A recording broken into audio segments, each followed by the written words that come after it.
Je suis Valérie Pécresse, je suis la présidente de la région Île-de-France.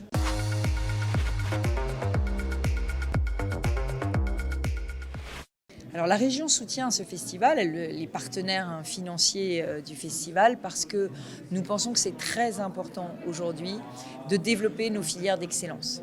Et dans les filières d'excellence de l'Île-de-France, il y a évidemment la science, mais il y a l'astrophysique. L'astrophysique et toutes les sciences liées à l'espace. Nous voulons devenir et nous voulons montrer que nous sommes une très grande région de l'espace.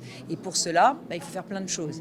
D'abord, il faut susciter, continuer d'encourager les vocations scientifiques pour les jeunes chercheurs. C'est ce que nous faisons et c'est ce que nous voulons faire encore davantage. Nous voulons amener les jeunes vers le doctorat.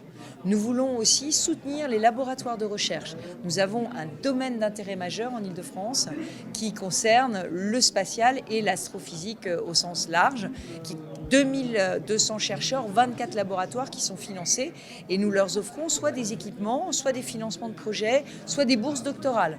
Donc oui, on doit devenir, on peut devenir un chercheur en astrophysique en Île-de-France.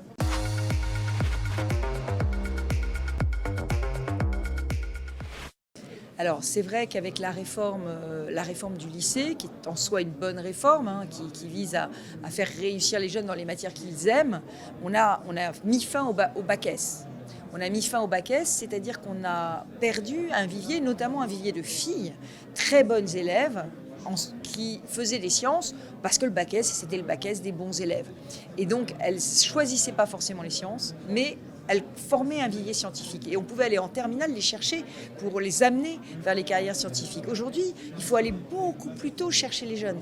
Il va falloir aller les chercher dès le collège, il va falloir aller les chercher en seconde et il va falloir leur parler de ces aventures extraordinaires que vivent les chercheurs, des découvertes qu'ils font, de comment ils repoussent les frontières du possible. Et puis du fait aussi que quand on est chercheur, on peut travailler dans un laboratoire, mais on peut aussi un jour créer une entreprise, devenir start-upper, devenir cadre d'entreprise. Donc il y a plein de métiers qui sont liés à cet investissement dans la recherche. Donc nous allons financer cette année une opération qui s'appellera Parole de chercheuses et de chercheurs et qui amènera tous les chercheurs d'Île-de-France qui le souhaitent à venir faire des masterclass dans les lycées. Et c'est encore plus important avec le Covid parce que dans cette période de pandémie, les jeunes vont avoir du mal à s'orienter pour l'avenir. Il y aura beaucoup moins de forums emploi, il y aura beaucoup moins de monde qui viendra dans les lycées et donc on a besoin que ces chercheurs se mobilisent et ces chercheuses aussi parce que les vocations féminines, c'est évidemment très très important.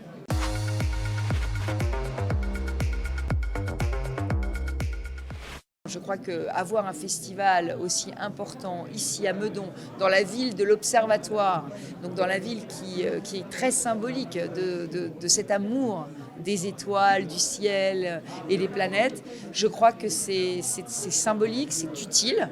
Et puis, dans le cadre de la fête de la science, évidemment, ça permet vraiment d'amener les jeunes, d'amener les familles à se poser la question des carrières scientifiques.